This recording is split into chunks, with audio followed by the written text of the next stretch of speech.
Hello students, good morning to all of you. आज हम आपकी प्रश्नावली 4.3 शुरू करते हैं। देखो, आपने 4.2 प्रश्नावली में गुणनखंड विधि से द्विघात समीकरणों को हल करना सीख लिया था। आज हम परिचय करते हैं एक दूसरी विधि से जो पहले सवाल में आपको दी है। यदि निम्नलिखित द्विघात समीकरणों के मूलों का अस्तित्व हो तो उन्हें पूर्ण वर्ग बनाने की विधि के द्वारा ज्ञात कीजिए। ये एक मूल ज्ञात करने की दूसरी विधि है जिसको बोलते हैं पूर्ण वर्ग विधि, ठीक है, या पूर्ण वर्ग बनाने की विधि, ठीक है।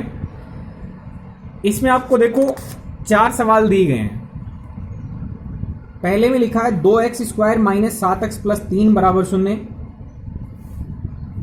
इसमें भी कोई ज्यादा फर्क नहीं है, वही गुणांक है सीधे। इसमें 2 है, इसमें 1 है, -4 है।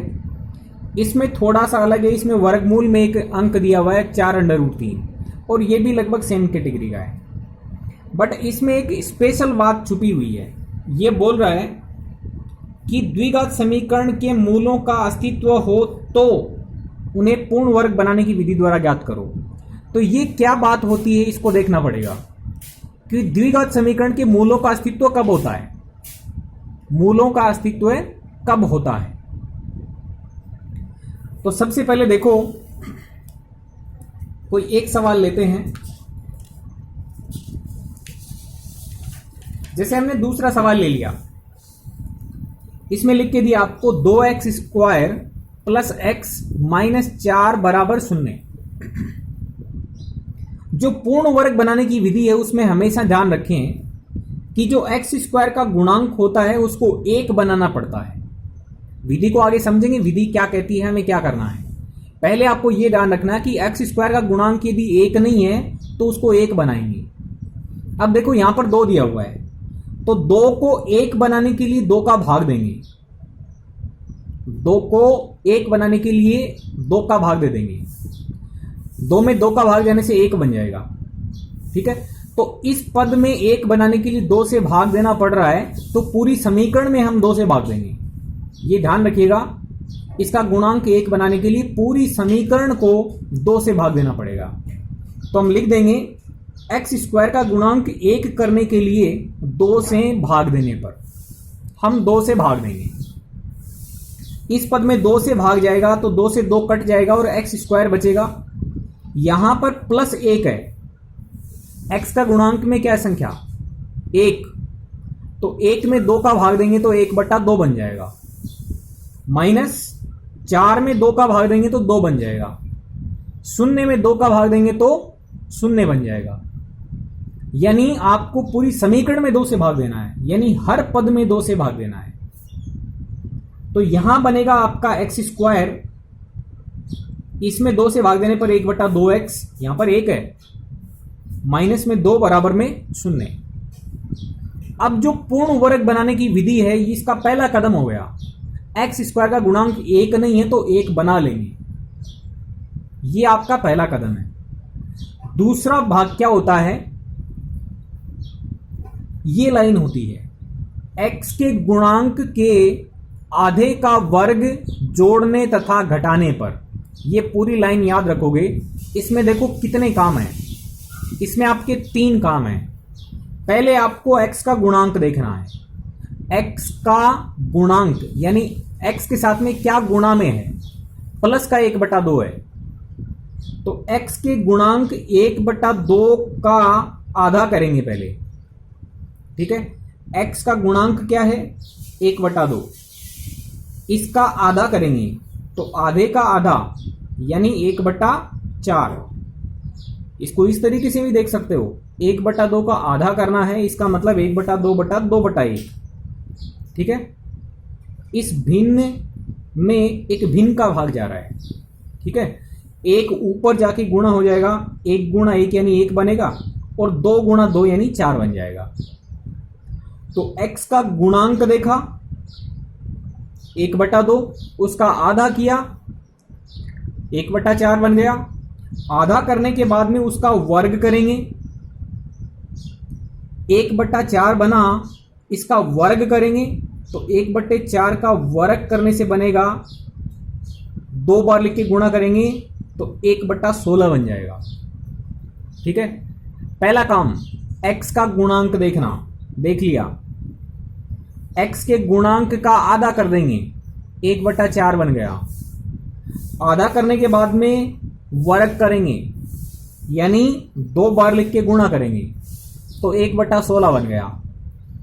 अब ये 3 कदम चलने के बाद में जो संख्या प्राप्त हुई है उसको जोड़ना भी है और घटाना भी है, उसको जोड़ना भी है और घटाना भी है। बात समझ में आ गई? सबसे पहला काम होता है x² का गुणांक 1 बनाना, तो भाग दे के 1 बना लेंगे। फिर दूसरा काम है x का गुणांक देखेंगे, उसका आधा करेंगे, आधा करने के बाद में जो संख्या प्राप्त होगी उसका वर्ग करेंगे, उसके बाद में जो संख्या प्राप्त होगी उसको जोड़ेंगे और घटाएंगे। किसमें? ये जो समीकरण लिखी है उसके बाएं पक्ष में। तो अब अगला पद क्या होने वाला है, आपको ये तीनों पद लिख देने हैं, x² + 1/2x - 2। अब जो आपने संख्या प्राप्त की है उसको जोड़ना भी है और उसी को घटाना भी है। बाएं पक्ष में ही काम करेंगे, प्लस का 1/16 माइनस का 1/16 बराबर में 0 रहेगा। ठीक है, आगे बढ़ते हैं। अब यहां पे एक स्पेशल बात आपको नोट करनी है, x वाले दोनों पद लेने हैं, ये ले लिए, x² + 1/2x, x इसमें भी है इसमें भी है, और एक आपने जो अभी अभी जोड़ा है वो लेना है। देखो इसमें 2 काम किए, जोड़ा भी है और घटाया भी है, तो आपने अभी भी जो जोड़ा है उसको लेना है साथ में, x वाले दोनों पद और जो जोड़ा है उसको लेना है। यदि ये 3 पद हम देखें तो ये एक पद बना रहे हैं, तीनों पद मिल करके, और वो कौन सा पद होगा? वो होगा x + 1/4 का होल स्क्वायर। ये कैसे बना भाई? देखो a + b का यदि होल स्क्वायर करते हैं हम तो a² + 2ab + b² प्राप्त होता है, ये आप जानते हैं अच्छे से। तो 3 पद यदि इस प्रकार से लिखे गए हों तो उनको आप ऐसे लिख सकते हो। हमने भी 3 ऐसे ही पदों को चुना है। ठीक है, आप यदि इसको ठीक प्रकार से देखेंगे तो इसमें ये सूत्र लगा देंगे तो आपको ये 3 पद ही प्राप्त होंगे। आप करके देख लीजिए, a + b का वर्ग ये होता है, तो x + 1/4 का वर्ग ये बनेगा, a का वर्ग कर दिया प्लस 2 गुणा a मतलब x गुणा b मतलब 1/4 प्लस में b का स्क्वायर मतलब 1/4 का स्क्वायर। हम इसको सरल करते हैं, x² बनेगा। देखो 2 गुणा a गुणा b करने से ये 2 ऊपर वाला इसके 4 से कट जाएगा तो नीचे 2 बच जाएगा, और x गुणा 1 करने से आप इसको 1/2x लिख सकते हैं। देखो 2 से ये 4 कट गया तो नीचे 2 बच गया, तो 1/2 गुणा x हो गया, प्लस में 1/4 का वर्ग करने से आपका 1/16 बन जाएगा। तो देखो ये 3 पद हैं, तो इन 3 पदों को हम ये लिख सकते हैं। समझ में आ रही है भाई? इसका सूत्र जानते हैं, इस सूत्र को हम खोल सकते हैं, इतना तो जानते हैं। जैसे ये सूत्र होता है ये याद है कि इससे ये बना सकते हैं, बट अब इसका उल्टा काम देखना है कि इन तीनों पदों को हम क्या लिख सकते हैं, ये लिख सकते हैं। अब इसको सोचना ज्यादा मुश्किल नहीं है। आप क्या करें, ये जो a का स्क्वायर है इसमें से a ले लें, b का स्क्वायर है इसमें से b ले लें। समझ में आ गई? यहां पर यदि प्लस लगता है तो प्लस लगा दें, सीधा सीधा काम है। तो देखो x का स्क्वायर है तो हमने x ले लिया, फिर जो 1/16 है वो 1/4 का स्क्वायर है, 1/16 है वो 1/4 का स्क्वायर है, तो हम 1/4 ले लेंगे। x के गुणांक में यदि प्लस है तो यहां पे प्लस लिख देंगे। तो इन तीनों पदों को व्यवस्थित रूप से आप ये लिख सकते हैं x + 1/4 का वर्ग। अब ये 3 पद हमने सोच लिए, ऐसे बन जाएंगे। तो फिर जो भी बचेगा वो सारे पक्षांतरण में दाएं पक्ष में आपको भेजने हैं। माइनस का 2 बराबर की इधर जाएगा तो प्लस का हो जाएगा, और माइनस का 1/16 बच गई है वो भी पक्षांतर से इधर जाएगी तो प्लस की 1/16 हो जाएगी। समझ में आ गई? तो अब ये जो संख्याएं हैं उनको लघुत्तम लेके सरल किया जा सकता है। तो देखो 2 के नीचे 1 लगा लेंगे, लघुत्तम ले लेंगे 16, ठीक है। 1 से भाग देंगे 16 में 16 बार, 16 गुणा 2 करने से 32, प्लस 16 से भाग देंगे 16 में 1 बार, और 1 गुणा 1 करने से 1। ऊपर संख्या बनेगी आपकी 32 + 1 यानी 33, और नीचे बन जाएगी 16। बाएं पक्ष में वो चल रहा है, ठीक है। अब यहां आपको एक चीज का ध्यान देना है कि x + 1/4 का जो वर्ग प्राप्त हुआ आपको वो 33/16 प्राप्त हुआ। x + 1/4 का वर्ग आपको 33/16 प्राप्त हुआ। ये जो संख्या है वो धनात्मक है, यानी 0 से बड़ी है। यानी कोई यहां पे संख्या है, उस संख्या का वर्ग करेंगे तो आपको धनात्मक संख्या प्राप्त हो रही है। यदि आपको किसी भी संख्या का वर्ग धनात्मक संख्या प्राप्त होता है तो यह बात उचित है, हो सकता है।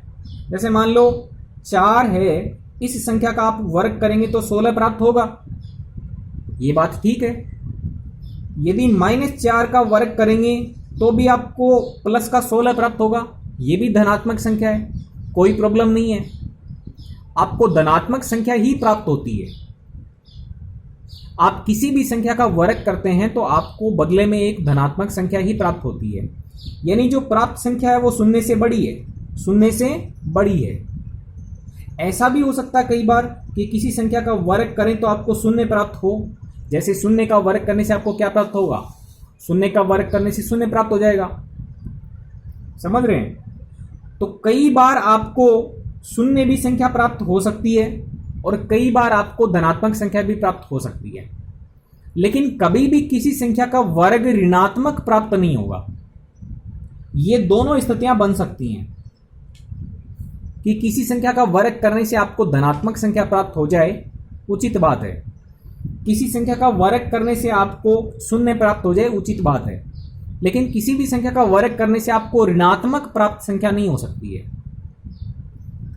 तो जो आपने यहां पे देखा वो क्या लिखा हुआ है कि कोई एक संख्या है, उस संख्या का वर्ग आपको एक धनात्मक संख्या प्राप्त हो रहा है, तो ये उचित बात है। इसका मतलब मूलों का अस्तित्व है। उसने देखो सवाल किया था, उसने लिखा था कि द्विघात समीकरण के मूलों का अस्तित्व यदि हो तो आप पूर्ण वर्ग विधि से उसको सरल कीजिए। तो यहां तक हम आ गए हैं और इसमें धनात्मक संख्या प्राप्त हो रही है, तो हम बोलेंगे कि मूलों का अस्तित्व है। ठीक है, अब आगे बढ़ते हैं। यदि मूलों का अस्तित्व है तो हमें मूल ज्ञात भी करने हैं। मूल ज्ञात करने का मतलब x का मान ज्ञात करना है।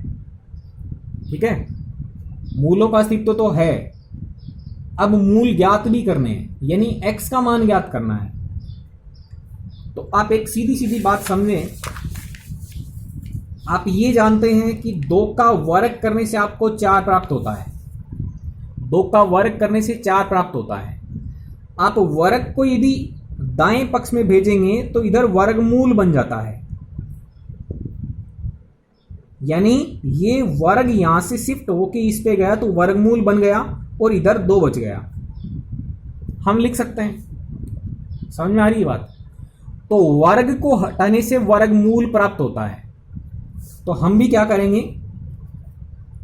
यहां से वर्ग हटाएंगे तो दाएं पक्ष में जाके वर्गमूल बन जाएगा। यहां से वर्ग हटाते हैं तो x + 1/4 बनेगा और इधर जाके वर्गमूल लग जाएगा 33/16 के। ठीक है, अब देखो अंश और हर दोनों के वर्गमूल लग गया तो आप ऊपर अलग वर्गमूल लगा सकते हैं, नीचे अलग वर्गमूल लगा सकते हैं। 16 का वर्गमूल 4 आ जाएगा, इसका वर्गमूल निकलेगा नहीं पूरा पूरा, क्योंकि यदि आप अभाज्य गुणनखंड करते हैं तो जोड़ा बनेगा ही नहीं। तो वर्गमूल 33 को तो केवल वर्गमूल 33 ही लिखा जा सकता है। समझ में आ रही है बात? तो आप यदि वर्ग हटाते हैं तो वर्गमूल बन जाता है। और एक चीज का और ध्यान रखना है, हमेशा साथ में प्लस माइनस दोनों लिए जाएंगे। ये प्लस माइनस क्यों लिए जा रहे हैं मालूम है? देखो, 2 का वर्ग 4 है, 2 का वर्ग 4 है, माइनस 2 का वर्ग करने से भी आपको 4 ही मिलेगा। सीधी बात है। 2 को 2 बार लिख के गुणा करेंगे 4 मिलेगा, माइनस 2 को भी 2 बार लिख के गुणा करेंगे 4 मिलेगा। तो इस बात का अर्थ ये निकला कि 4 का वर्गमूल 2 भी बन रहा है और 4 का वर्गमूल -2 भी बन रहा है। सीधी बात है। वर्ग को हटाए तो वर्गमूल बन गया। तो वर्गमूल 4 का मान प्लस का 2 भी है और वर्गमूल 4 का मान -2 भी है। तो हम वर्गमूल 4 को प्लस -2 लिख देते हैं। समझ आ रही है बात? तो इस तरीके से हम दोनों के जो वर्गमूल हैं उनको हटा के प्लस माइनस लगा दें, प्लस माइनस वर्गमूल 33/4 लिख देंगे। आप इसको इस तरीके से समझ सकते हैं। ठीक है। तो x प्लस 1/4 का मान आप ये लेंगे। x प्लस 1/4 का मान क्या लेंगे? प्लस माइनस वर्गमूल 33/4, क्योंकि इसका वर्ग करने से ये मिलेगा। प्लस का अंडर रूट 33/4 ले लेंगे तो भी ये बनेगा, और माइनस का अंडर रूट 33/4 ले लेंगे तो भी ये बनेगा। समझ में आ गई? इसका मतलब प्लस माइनस अंडर रूट 33/4 दोनों मान लिए जा सकते हैं। अब जो आपको 2 निशान दिखाई दे रहे हैं उनमें बारी बारी से हमें एक एक निशान लेना है। एक बार प्लस ले लेंगे, एक बार माइनस ले लेंगे। देखो, प्लस चिन्ह लेते हैं। प्लस चिन्ह लेने से क्या होगा? यदि हम प्लस चिन्ह लेते हैं तो यहां पर लिखा जाएगा अंडर रूट 33/4, वर्गमूल 33/4। ये ले लिया हमने प्लस का। ठीक है। अब x का मान निकालेंगे तो 1/4 इधर प्लस है, इधर आके क्या हो जाएगा? माइनस। तो इसका निशान प्लस ले लेते हैं और 1/4 इधर आके माइनस हो जाएगा। उससे x का मान निकल जाएगा। भाई x का मान निकालेंगे तो पक्षांतरण ही तो करेंगे। 1/4 को दाएं पक्ष में भेज देंगे। तो इधर यदि ये प्लस हो रहा है तो इधर आके माइनस हो जाएगा। अब एक बार प्लस ले लेंगे, एक बार माइनस ले लेंगे। यदि प्लस लेंगे तो अंडर रूट 33/4 में से 1/4 माइनस होगा, और यदि माइनस ले लेंगे तो माइनस के अंडर रूट 33/4 में से माइनस होगा 1/4। दोनों तरीके होंगे। तो प्लस लेने से क्या होगा? अंडर रूट 33/4 माइनस 1/4, दोनों का लघुत्तम ले लेंगे, 4 बनेगा। 4 से भाग देंगे 4 में एक बार, और 1 गुणा अंडर रूट 33, फिर माइनस का निशान बीच में है। 4 से भाग देंगे 4 में एक बार, 1 गुणा 1 करने से 1 बनेगा। तो जो x का मान मिला वो आपको ये मान मिल गया। ठीक है। माइनस चिन्ह लेने से क्या हो रहा है? ये माइनस का अंडर रूट 33/4 लिखा जाएगा। 1/4 प्लस से इधर आके माइनस का हो जाएगा। दोनों से लघुत्तम ले लेंगे, 4 आ जाएगा। फिर से माइनस का अंडर रूट 33 माइनस 1/4। तो x के आपको 2 मान मिल गए। x का एक मान तो ये आया और x का एक मान ये आ गया। और हमेशा ध्यान रखें, यदि 2 घात की समीकरण है तो 2 मान निश्चित तौर पर आएंगे। ओके स्टूडेंट्स, तो ये आपका सवाल था, सवाल नंबर 2। आप इसी तरीके से अगले सवाल आसानी से कर सकते हैं।